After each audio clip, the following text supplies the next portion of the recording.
ഹരേ കൃഷ്ണ. രാധേ രാധേ. ദേവകീ പുത്രനായ ഭഗവാൻ ജയിക്കട്ടെ. വൃഷ്ണിവംശത്തിനെ പ്രകാശിപ്പിക്കുന്ന ശ്രീകൃഷ്ണ ഭഗവാൻ ജയിക്കട്ടെ. കോടക്കാർ വർണ്ണനും കോമളാംഗനുമായ പൊന്നു ഭഗവാൻ ജയിക്കട്ടെ. ഭൂഭാരത്തെ നശിപ്പിക്കുന്നവനും മോക്ഷപ്രദായകനുമായ ഭഗവാൻ ജയിക്കട്ടെ.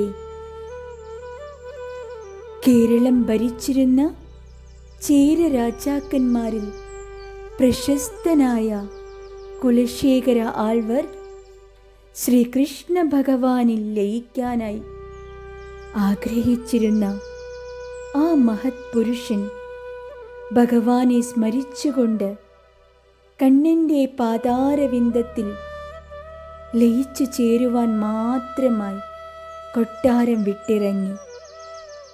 ജന്മജന്മാന്തരങ്ങളിൽ അങ്ങയുടെ പാതാരവിന്ദങ്ങളിലുള്ള സ്മരണ നിലനിർത്തി തരണേ.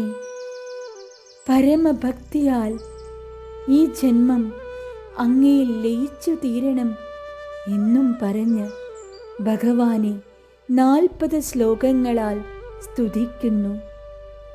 കർമ്മവാസനകളിൽ നിന്നും മുക്തി നേടുവാനായി, ദുഃഖങ്ങളിൽ നിന്നും മോചനം ലഭിക്കുന്നതിനായി മുകുന്ദനോടുള്ള ഭക്തി മനസ്സിൽ നിറച്ചുകൊണ്ട് എന്നും മുകുന്ദമാല പാരായണം ചെയ്യൂ.